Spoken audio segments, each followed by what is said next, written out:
What three pieces of advice or recommendations will you give them to ensure the operations are efficient as possible from the get-go? Yeah. Write down your processes. That's number one. No matter what stage you're in, just get used to writing them down. It doesn't have to be with our tool. The only podcast that it will help you grow personally, professionally, and financially.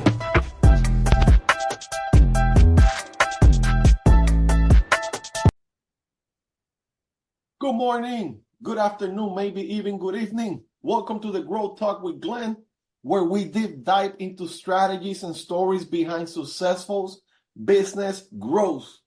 I'm your host, Glenn, and today we have a phenomenal guest, Sam Drawshack. I hope I didn't misspell that. Sam is a co-founder and chief process scientist at Truvle, and he's dedicated his career to helping businesses cut down on wasteful activities and streamline their operations. If you're looking to make your business more efficient, you got to get in contact with Sam. Sam, good morning. How are we doing today? I'm great. Thanks for having me.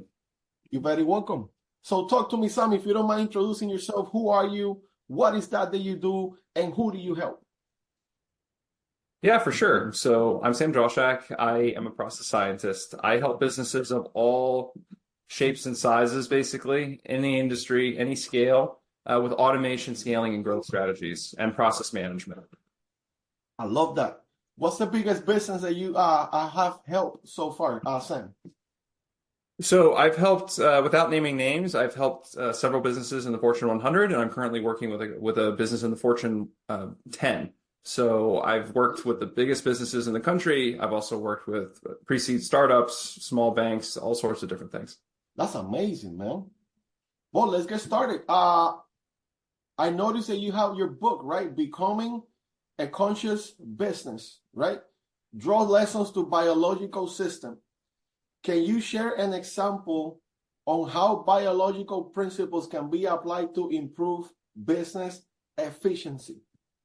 Yeah, of course. So a lot of the process work I do is based on this idea that living ecosystems are the best model of efficiency and productive processes. So when we talk about biological models, we're talking about how does a garden, a really strong garden, thrive? How does a really strong forest thrive from a process perspective? And then model some of that behavior in our businesses. And just to make it a short, some of the points of that are important are diversity is a big deal. So the forest is not just one tree. A garden is usually not just one plant. And it's the same with businesses, right? If we want a business to be strong and adaptable and evolutionary, it can't just be one product. It can't just be one service. It can't just be one type of person. You have to have diversity. You have to have a lot of different complicated process mechanisms. So without going into detail, that's really the principles we're talking about. There's a lot to learn from biological systems, and businesses are still very simple compared to the best processes and systems that are out there for us to observe. I love that. You talked about diversity. Let's say if you go to like a small business and they want to grow and they want to scale, they don't have too many things in place. What are the things that you're looking for in order to bring diversity into the system? Sure. So sometimes diversity can refer, and especially in small businesses, to diversity of process. And that means if you're an entrepreneur and you're starting to do one thing, even thinking about how can I do several things at a time, one feeds on the waste of another. That's like another really strong principle in biological systems, which is if one process produces waste, how do I create another process that's complementary that consumes that waste or makes that waste less? So even for a solopreneur, for example, you can have a principle like if you just do the same thing all day, it makes you tired, right? You get fatigued just doing the same thing, hitting it all day. So try mixing another process in there and making your system a little bit more robust, where you do this for 2 hours, you do another process that could be also engaging or productive for your business in a different way, and it keeps your overall energy level a little bit higher. That's another form of diversity. Mixing up your processes, mixing up the different ideas and the different things that you're working on. For a solopreneur, that can really help increase your productivity, even though you think, well, I need focus. But oftentimes in nature and good process systems that people are in, you have a lot of mix to keep you energized, a mix of different types of process. That's awesome. So you have worked with a different varieties of industries. Is that correct? Yeah, so the type of process that work I do, it's not tied to a certain niche or vertical or industry. I can work with businesses from any particular place or any type of business, really. So you talk about waste, right? Like when you compare one or other, like what common wasteful activities do you see across these sectors, and how can businesses address them? Yeah. So every business, regardless of sector, they have the same universal wastes. And I'm just going to refer to some from Lean. If anyone who's listening is not familiar with Lean principles, this is really coming from the Toyota mindset, Toyota, like car manufacturer. So in Japan, they created this very robust system after World War II called that ended up becoming Lean. And Lean is a very popular process improvement methodology. And they identified 8 universal wastes that businesses have. And all businesses have them, regardless of what they're doing. And just to name a few, you have transportation, inventory, motion, you have wait time, over-processing, overproduction. And I think the other 2 are defects and staff utilization. So just to rattle them off, I know they're not going to make any sense, but those are universal ways. Having too much inventory building up, over-processing particular parts of your process, not utilizing your staff correctly. And it doesn't matter what you do, everyone suffers from this type of waste. Because waste in this mindset, we're talking about activity that adds no value. That's what waste, the actual definition is. So you think, well, what is wasteful activity exactly? It's anything that you're spending your time or money on, your energy on, and you're not producing a value addition to the customer. That's waste. So when you come in and with your system and processes, you identify these wasteful activities and you present that to the manager, the business owner, or even a CEO of a company, how do they get that? How do they react? So a lot of times if I'm hired, they react well because they knew there was something off and they're looking for me to tell them, here's the problem. I do think sometimes they're surprised because they think it's one thing and it ends up being another thing. So sometimes there can be a bit of a shock, but generally, yeah, I mean, most people are pretty surprised, I would say, because if they could have seen it themselves, then they wouldn't have hired me to go look for it for them. So there's always a bit of a delta there in expectations versus reality. But yeah, a lot of times you're just looking at the basics that I just mentioned. There's some more complex things that you look for in a business, but every business has waste. I mean, to give you an idea, most businesses run at 80% wasteful activity, which may sound or more, like all the way up to 95%. And that may sound shocking to you, but there's a lot of business waste that you can't avoid. You just can't, either through compliance or regulation or because you're getting bigger and you have a lot of people around. But process improvement, you could do that all day, every day. And there's just value you can capture, profitability you can capture, just looking at your systems, looking at your people, because most businesses, even the big ones, yeah, there's a lot every 10 hours that the business works, they're only making value adding for customer for like one of them, typically. That is crazy. So let's set the scenario. You get hired, you identify the wasteful activities, you put your systems in place. What will be the turnaround before you start seeing results and reducing the waste activities? I think it depends on the complexity. For small engagements, or especially for small companies, it can be instantaneous because if the problem is the way you've got your staff configured, you have your system set up incorrectly, you can make some changes and you can start seeing productivity lifts overnight. For bigger companies, a lot of times you can identify waste and it could still take months to change around people and systems because everything is so big and heavy and interconnected. So it really just depends. But as soon as you start making change, like sustainable changes, you're going to start to see a lift because oftentimes process work is just how do you reorganize what I just said? How do you reorganize your people? How do you reorganize your technology to produce more value more productively? So as soon as you can make changes, you're going to start to see the benefits. That's amazing. I have here, is it Truvle? Is that the right one? Yeah. Is that how you say it? Truvle? It's Truval. Truvle. Yeah. Mm-hmm. My Spanglish. Truval has developed the Truval mapping language, correct? Can you explain what is TML is and how it helps organizations achieve better efficiency? Yeah, of course. So everything we talked about right now is just talking about process improvement as a whole. And process improvement, when you go into your business, you can do it on your own business, you can do it in your personal life. It doesn't matter. Process is everything, right? Everything you do is a process of some kind. And there's a basic universal life cycle. And the first thing is you have to write it down. You have to document it, or you have to capture that process information in some way, process data. That's the data that describes what you're doing or what anyone's doing or what a whole business is doing. So step one in process improvement is document it, and then you analyze it for waste or whatever you're doing, like we talked about, and then you change it, you improve it, and then you just do that cycle forever. So the Truval mapping language is the very first step of that, which is how do I document? How do I talk about process? How do I articulate my process data? We have a language for process data, and that's what the Truval mapping language is. And we built a software solution so that you don't have to learn the language. It's just in the tool for you. So it makes it easier for you to document your own processes so you can look at them. That's that whole piece. Wow. So let's say a sales process, right? Multiple steps. There's a greeting, there's a fact finding, demo, closing the deal. So once you have that in place, you get it documented, you put it into the software, and it lives there forever. So when somebody comes into the equation, boom, here's the process. Is that what we're talking about? Yep, that's right. So you could go in there, you know your sales process in your head.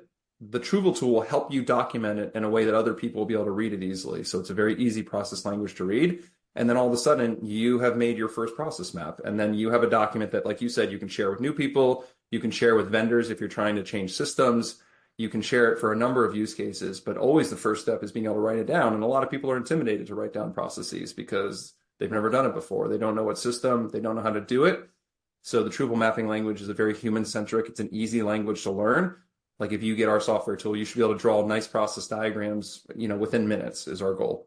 That's amazing. Is that software available right now for the public? It is. Yeah, It's available. You can sign up and try it for free. And the individual license, our prices have been changing, but it's less than $10 a month. So it's very affordable for individuals. You can play with it. And I would highly, our mission is to encourage everyone to draw more process diagrams because it just helps you understand your business. It helps you communicate your business. It's just such a vital muscle, in my opinion, to have if you're an entrepreneur. Yes, it is, because now when the time comes to role duplication, right, to bring somebody into the team to duplicate what you're doing, here's the process. Boom, let's get busy. I love that. You got to let people know how can they get that in a little bit. Yeah, for sure. That's amazing. Sam, reflecting on your career, what has been the most challenging process improvement project that you have tackled? And what was your biggest takeaways from that project? Yeah, that's a great question. The most challenging project I've ever had was at a tech company that you all know.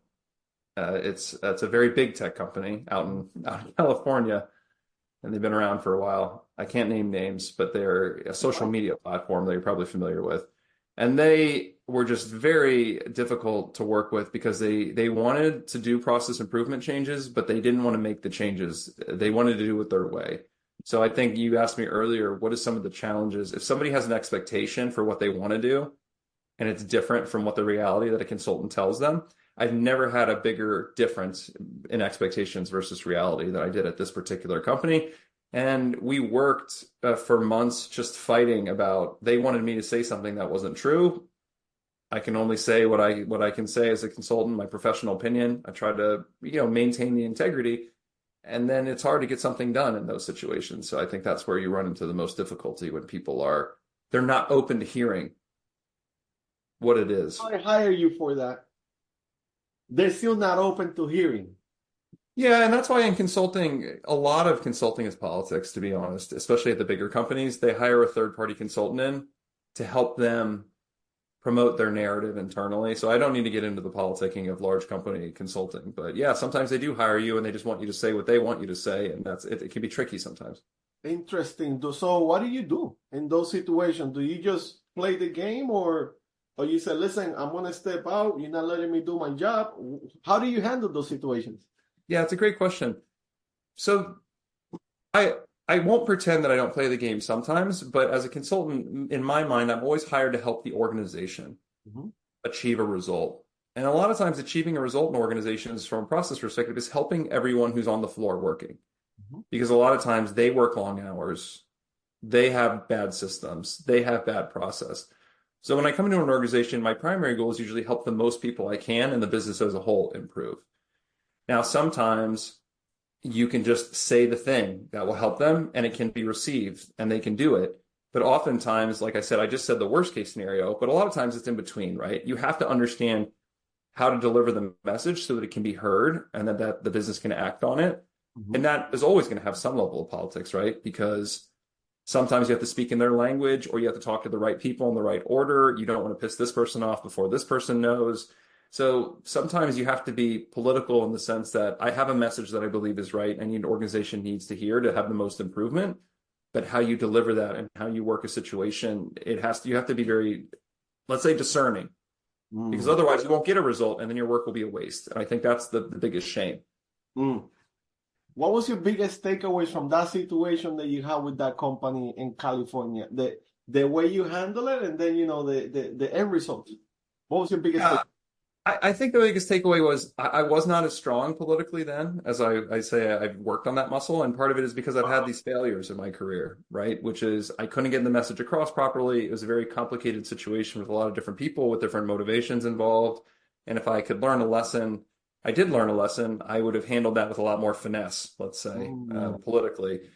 And the result of that project was mostly we got the project across the finish line, but I don't think they were able to make the changes because we fumbled the messaging and we fumbled the communication piece and we didn't have the right tools or setup. So every failure is a learning opportunity. So I would say that particular one was a failure for me because if I don't make the changes with the client, you're not going to see the value. So it's just a waste of everyone's time. But you learn a lot, and I'd say I take that forward into different engagements. I love that. You mentioned communication, right? I mean, it's so important. How important is communication when you're building these processes, systems, automating to make sure that everybody's on board and when it's time to execute, everything is nice and clear. How important is that, Sam? It's everything. It's the most important thing. Process management, process science, it's mostly a communication discipline. How do you, like when we talk about process mapping and the process mapping language, it's all about how do I communicate dense and complex process information efficiently to other people? Because like you said, for training is the simplest thing. You hire somebody, I think we all know the pain of hiring somebody and we're not quite ready to train them. Yeah. And they're just following us around and they're confused for sometimes weeks or months. Well, imagine you have to communicate that same information to a project team that's setting up a major enterprise system and you're confused for weeks or months. It's all communication. Like if the name of the game, the businesses that win are the businesses that can communicate their process information the fastest and the most clearly. Because ultimately everything that you struggle with, whether you're upgrading your tech, whether you're hiring new people, whether you're looking to automate, use artificial intelligence, all of these things are related to understanding your own process information and being able to communicate it clearly. And if you can't do that, you're going to struggle. You're going to work really hard. You're going to get not as good results. So I think the communication piece is not only critical, it's really the major battle that you're playing from a process perspective. Communication is everything. Sam, if you could have a superpower to eliminate one type of wasteful activity in all businesses, what would that be and why? The superpower would be to be able to speak about process in a way that everyone understood its importance immediately. That would be my superpower. Because a lot of times you have to spend a lot of time getting people to understand, and it's a lifelong journey for me to communicate better about the work itself. But if I could just go into a business and say, this is your process, this is all the process things that I want to tell you about, they could understand it, that would eliminate a lot of waste immediately.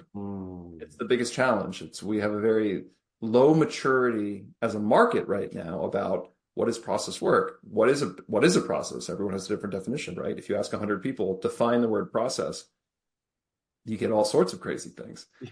We don't even know what processes are, let alone how to work with them, how to describe them, how to manage them. I think the next generation of business is going to be all around this because everything is digital now. It is. Everything's digital. If you don't understand your processes because you can't see them and you can't feel them and you can't talk about them easily, how are you going to run a business? How are you going to do anything? So I think this is the future, and I think we need to come to the table. Wow. So it comes back to the communication purpose again. Yeah. Communication. How much time do you think you'll be able to save if you go into a business and be like, listen, here's what you need. This is what we're going to implement. We're going to be launching this within 30 days. Boom. And they get it. How much time you use sell for yourself and for that business? And money, because time is money. Yeah, it's a lot. I mean, like I said, most businesses are running with an opportunity to improve. Let's say I said like 80 to 95% of businesses are usually running at wasteful activity. Let's say that you can control like up to 30% of that. Wow. Let's say. So let's say if I went and I made a change, and even if you save 10%, you cut 10% of waste out of your business, that means whatever profit you're making now, increase it by 10%. Whatever hours you're spending now, reduce them by 10%. And that could be instantaneous, right? And you can just keep doing that in cycles. So it's a hard number, you know. If you're making $1 million in profit or revenue, imagine tacking another 100 grand on that just from changing your process around. If you're working 50-hour weeks, imagine working a 45-hour week now. And it only goes down, you know. So it's the name of the game if you want to scale. Yeah. Wow, that's major. Sam, imagine that you are mentoring a startup founder.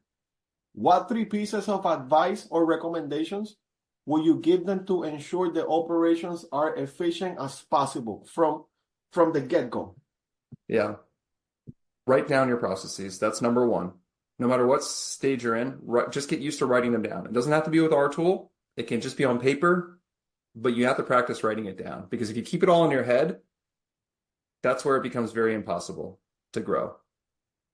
So 3 pieces of advice, I would say write them down. I would say talk about your process often. Talk about it. Make sure it's something that you understand. Make sure that you're communicating in a process mindset. It's hard for me to imagine how businesses don't do that, but a lot of businesses are just running based on intuition and whatever they're doing. And then I would say a third piece is a good one. Measure is a big one. Measure things, measure everything you can. A lot of times you get better measures when you have better process, but there's a saying that I like, which is you manage what you measure. Yeah. And if you're not measuring things, then you're not able to manage them. It's impossible. You're just guessing. So always try to figure out what's critical to your business operation and put measures on it. Just simple numbers at first. But if you can't do that, you can't compare, you can't forecast. You know, I think it's a simple thing that once you build the muscle, you'll say, oh, how did I ever not use this?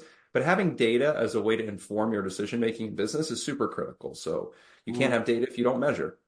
So write down your process, talk about process, measure your process. Those are my 3 big pieces of information. I love that. What is, with your experience, Sam, why is so important to be tracking every single activity that it happens or measure, like you mentioned? Why is that so important?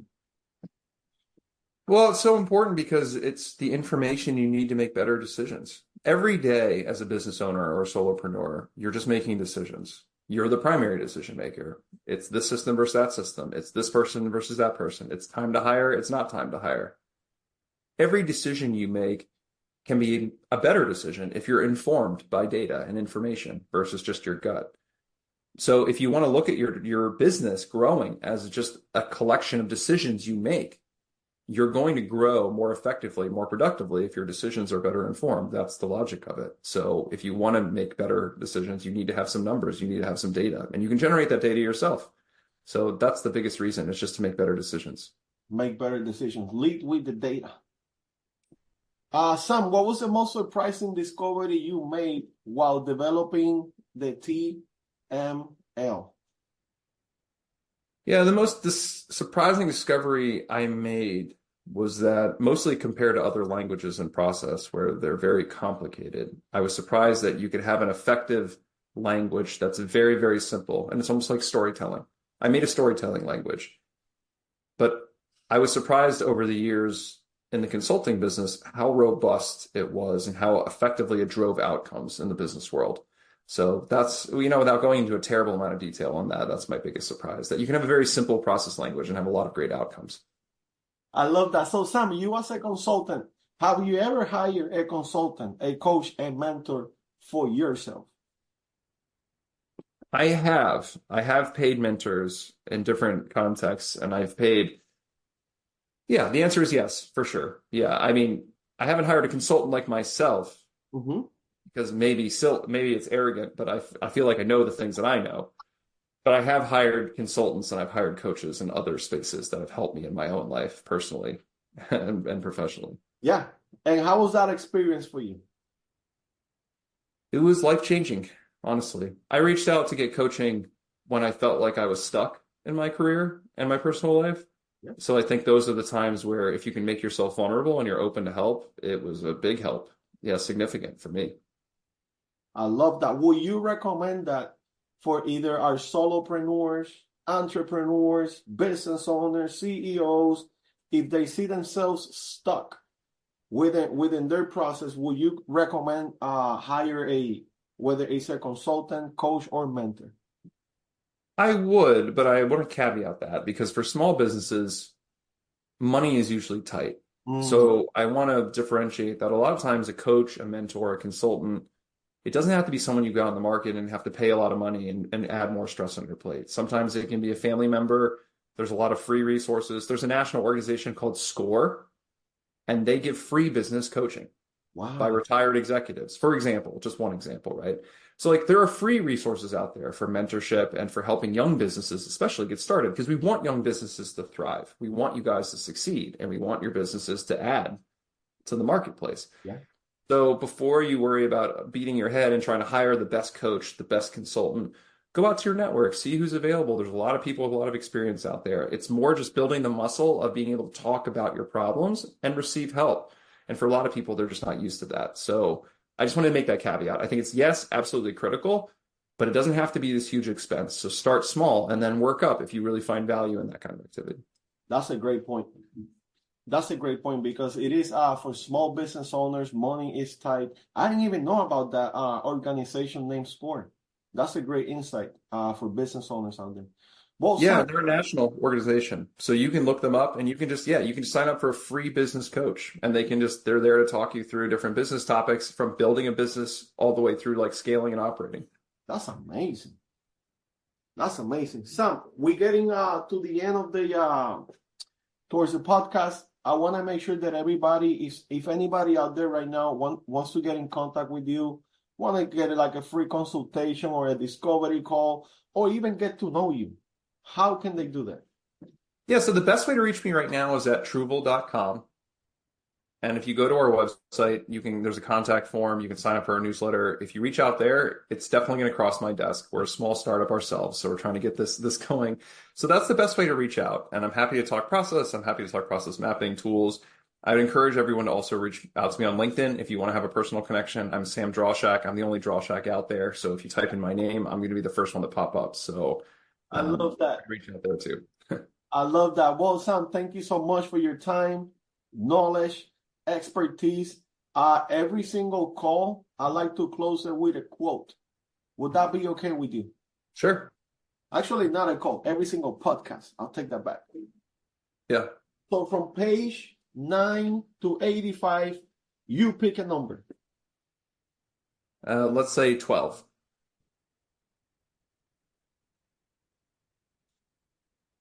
Oh, here we go. The right level of action is massive action.